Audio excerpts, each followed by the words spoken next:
En caso de persecución, toda persona tiene derecho a buscar asilo y a disfrutar de él en cualquier país.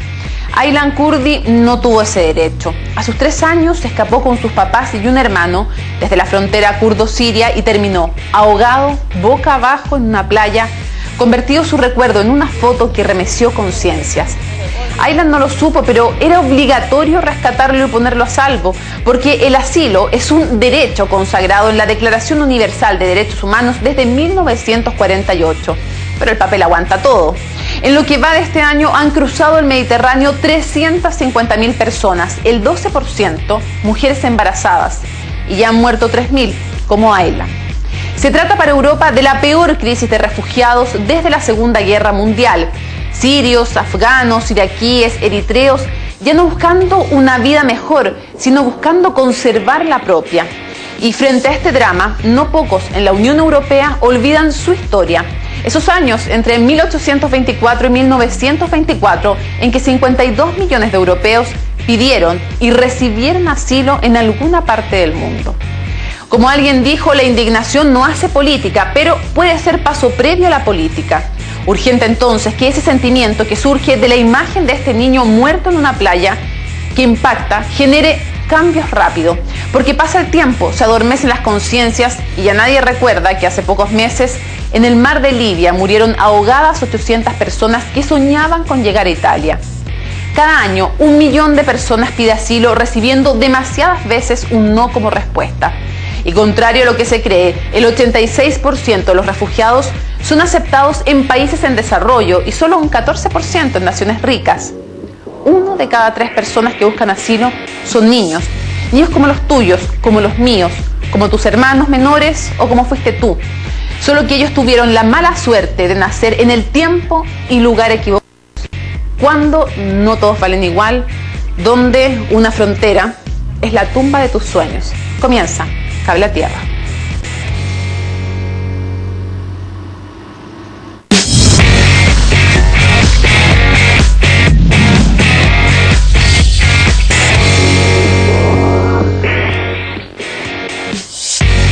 Hola, ¿cómo están? Bienvenidos a Cable a Tierra. Como les decía en la introducción, hoy vamos a hablar de esta crisis ya no de inmigrantes, vamos a hablar de una crisis de refugiados que tiene golpeadísima a Europa y a todo el mundo después de esta fotografía de este niño kurdo muerto en una playa boca abajo, ahogado, él, su hermano, su madre y el único sobreviviente, su padre. Un ejemplo como miles, como cientos de miles de quienes tratan de buscar ya no una vida mejor, sino sobrevivir, literalmente.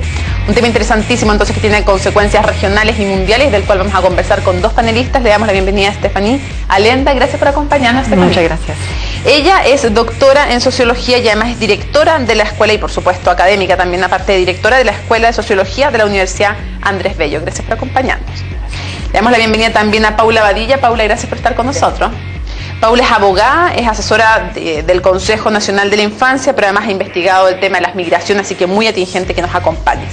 Antes de conversar con ustedes, quiero revisar algunas gráficas para que veamos algunos de los principales conflictos que tienen que ver justamente con la situación actual que está provocando, como les decía yo, ya van a entender la diferencia entre migrantes y refugiados, pero hago énfasis y mucho hincapié en que esta es una crisis de refugiados.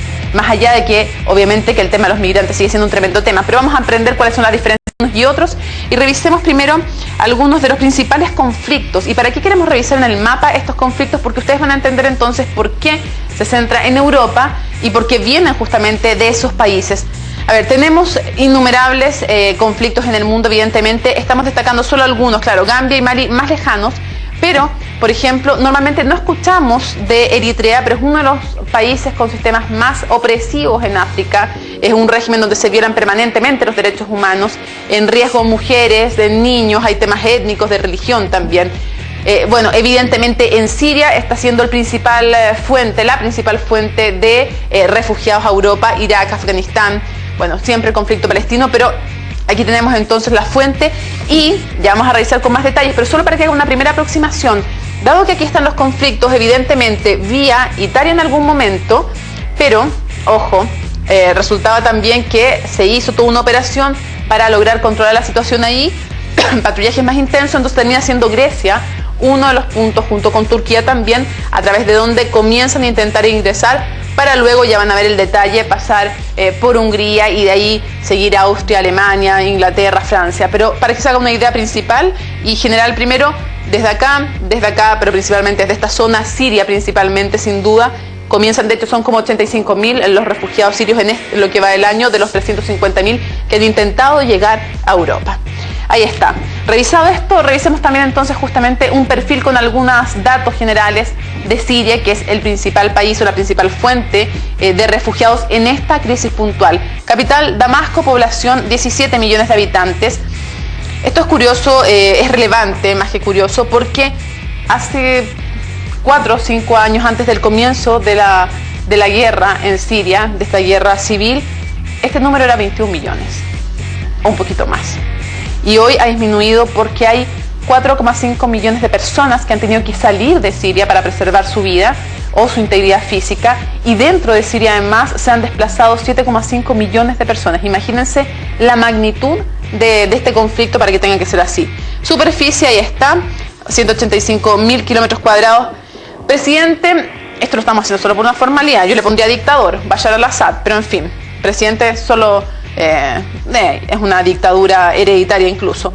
Moneda, libra siria. Próxima elección, que también es una ironía, legislativa es el 2016, en una dictadura ustedes comprenderán, una elección es algo bastante curioso. Veamos también el tema de las etnias y las religiones.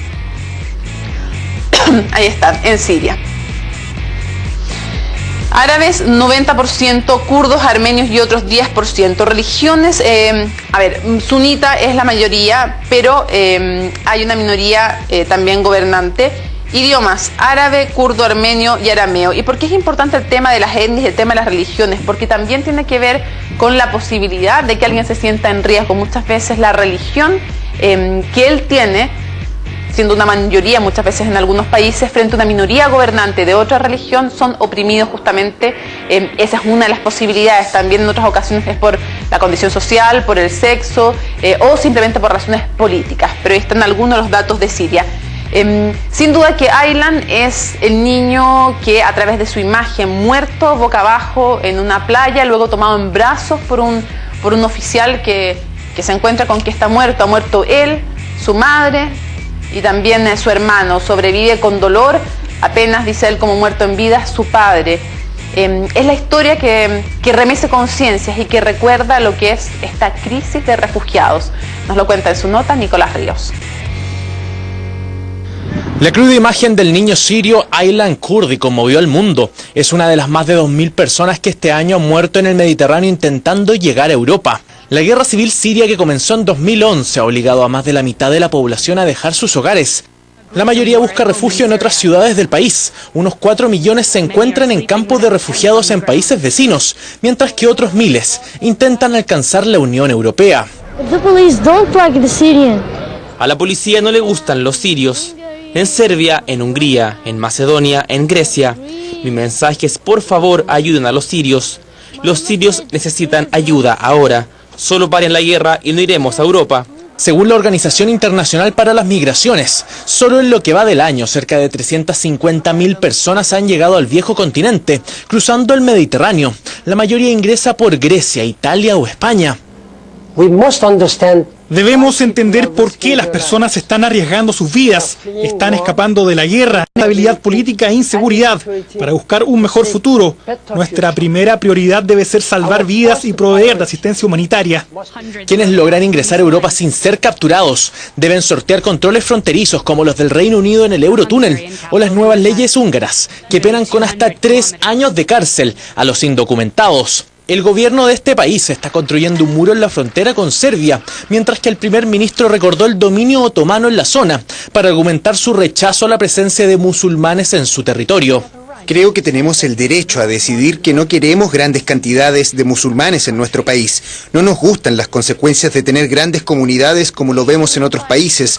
Para nosotros es una experiencia histórica que no coincide con las experiencias de otros. Con la apertura de fronteras en Alemania y Austria, más de 14.000 migrantes que estaban en Hungría pudieron alcanzar su objetivo de llegar a estos países, una cifra que podría seguir aumentando de continuar los conflictos en África y Medio Oriente. Nicolás Ríos, CNN Chile.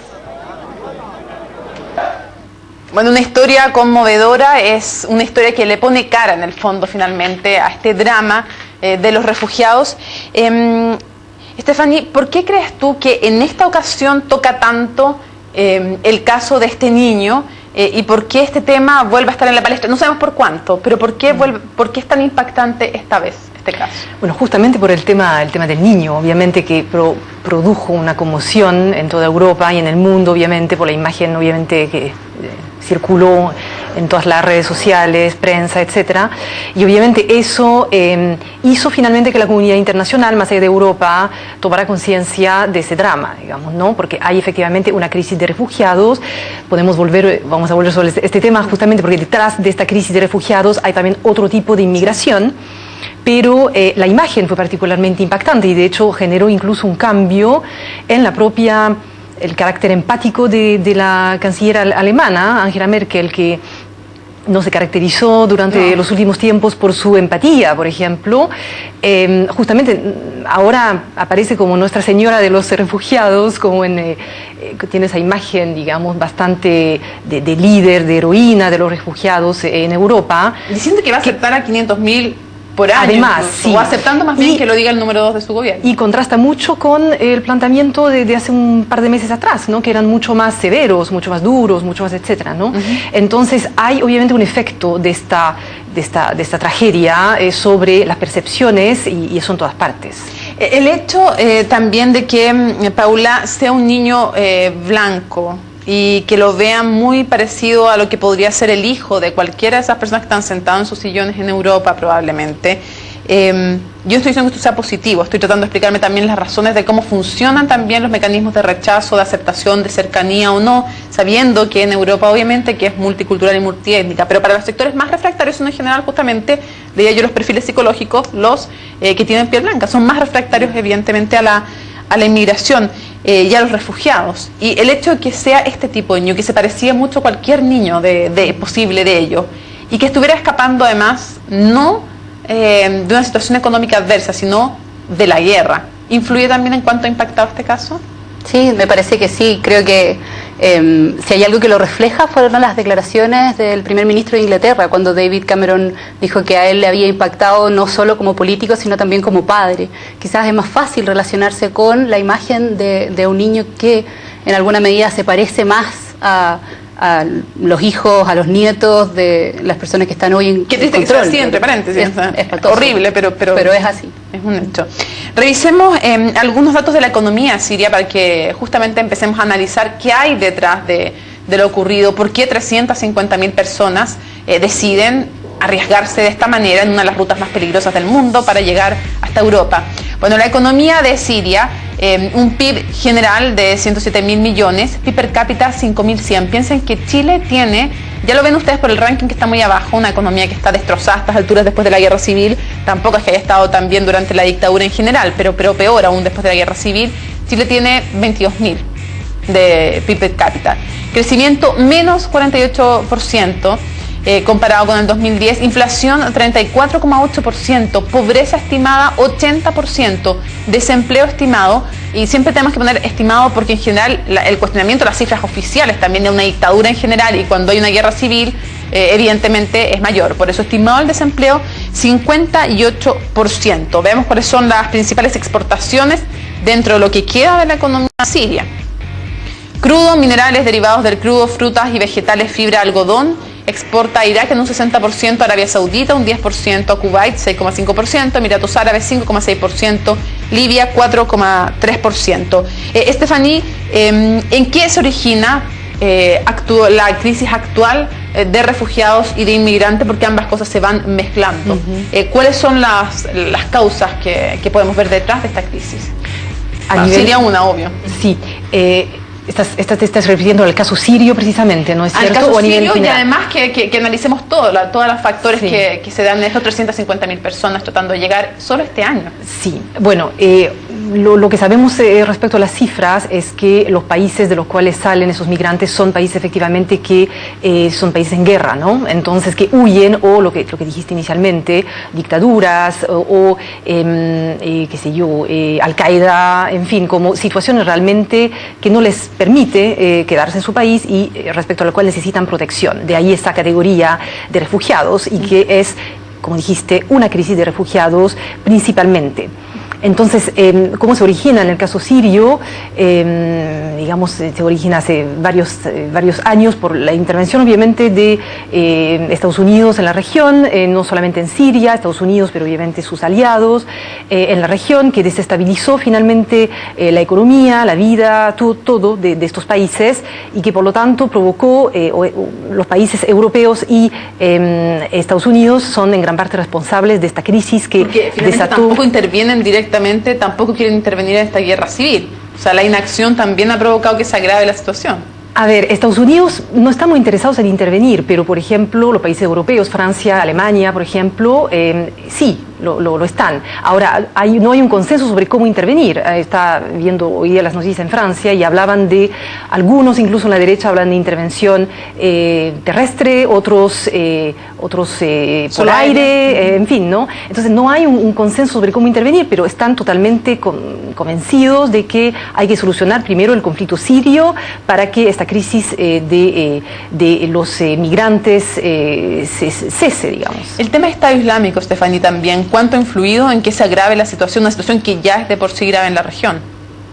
Bueno, obviamente en Siria el problema es escoger entre Al-Qaeda, el Estado Islámico, ese grupo, y el actual gobernante, que es dictador en realidad. Entonces, si él se fuera, si él fuese derrocado, ¿qué pasaría después, ¿no? Habría un gobierno laico, respetuoso de los derechos humanos, no tenemos la menor seguridad de esto, y podría perfectamente tomar el control del país los islamistas. Entonces hay también ese riesgo.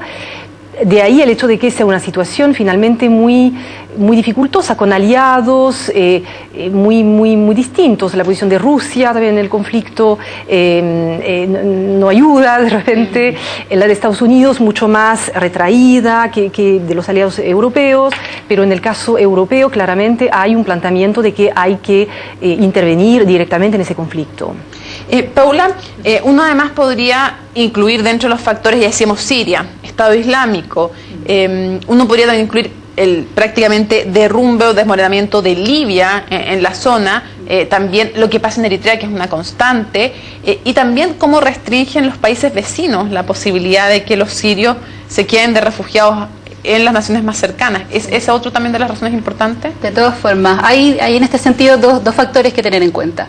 En primer lugar, que los países vecinos que sí recibieron refugiados, estamos hablando de 1.9 millones que tiene Turquía en este momento, como el 27% de su población. Más de 1 millón de refugiados en el Líbano, más de 600.000 en Jordania. Estamos hablando de cifras que superan a todas luces las que están recibiendo hoy, incluso las que se está conversando hoy en Europa, lo que llevó a que ellos mismos restringieran la entrada de sirios, por un lado. Y por otro lado tenemos los otros países vecinos, como los Emiratos Árabes, como Arabia Saudita, que simplemente no están recibiendo refugiados sirios. Y por lo tanto, la solución que sigue es mirar más allá y mirar también lugares donde puedan conseguir una mejor situación de vida. Hoy en día, más del 40% de los refugiados que están en Turquía y en el Líbano se encuentran bajo la línea de la pobreza.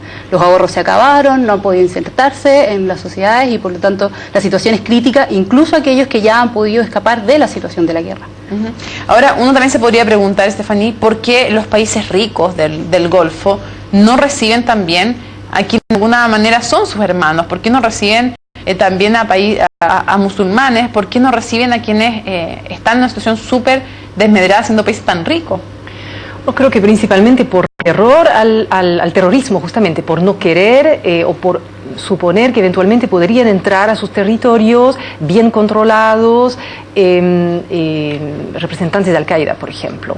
Entonces es la razón principal finalmente, lo que no significa que otros países como Turquía, el Líbano, no estén justamente recibiendo un contingente muy importante de refugiados. De hecho, Líbano tiene la densidad más alta de refugiados en el mundo y de hecho la crisis de refugiados no está en Europa, está en estos países, porque justamente ya no dará abasto con la cantidad de refugiados. Y con menos recursos para con menos recursos más encima, con recursos que dependen principalmente de la ONU y de estos países directamente.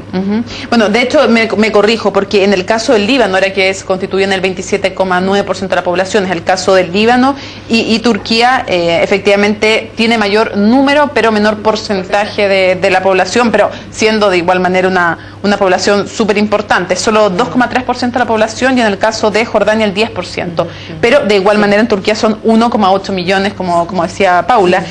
Paula, también cuando uno mira alrededor, porque claro, decimos estos países son más pobres, tienen tremendas crisis ya con la cantidad de refugiados que están recibiendo, como ustedes mencionan, pero los países del Golfo no están recibiendo, son muy ricos. Decía Estefaní, el tema del terrorismo puede dar terror.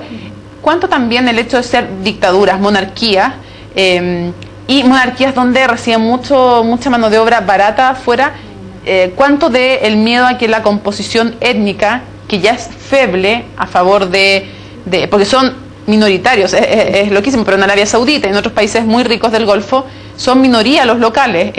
¿Cuánto de eso, esta minoría que se constituyen dentro de los países, y cuánto de ser dictadura y tener miedo que se desestabilice el régimen, influye también en que no les abran las puertas? Sí, efectivamente ese ha sido uno de los puntos que se ha analizado. Hay un temor, por un lado, como decía Estefaní, al terrorismo y a lo que puede conllevar, pero por otro lado también a lo que puede significar en estos países ingresos masivos de personas, algunas veces de creencias religiosas distintas, de otras alas del mundo musulmán, y lo que puede generar a nivel interno, las revoluciones que se han armado. Todo esto tenemos que llevarlo a lo que pasó en Egipto con la primavera árabe, que fue un poco el evento que catalizó los eventos posteriores, y entre ellos lo que pasó lo que ha pasado con el gobierno de Bashar al-Assad. Entonces hay un temor de estas dictaduras de que el movimiento de personas, del ingreso de personas del exterior y en particular de Siria, genere una conmoción interna que, como decías, desestabilice sus propios gobiernos ya bastante endebles en cuanto a su legitimidad.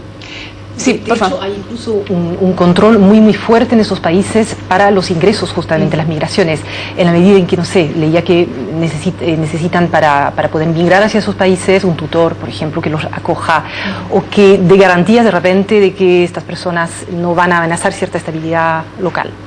Y es casi imposible, al parecer, también obtener la nacionalidad, es muy difícil. Sí, exacto. O sea, eso también puede desanimar a alguien que busca ser o migrante o refugiado. O incluso pasar la frontera de manera ilegal sería realmente totalmente imposible. O sea, una dictadura, yo me la pienso antes de intentar pasar. Vamos a hacer una pausa en Cable a Tierra y luego vamos a conversar qué es ser refugiado, qué es ser migrante, a qué da derecho una categoría y a qué no da derecho. Lo conversamos al regreso en Cable a Tierra.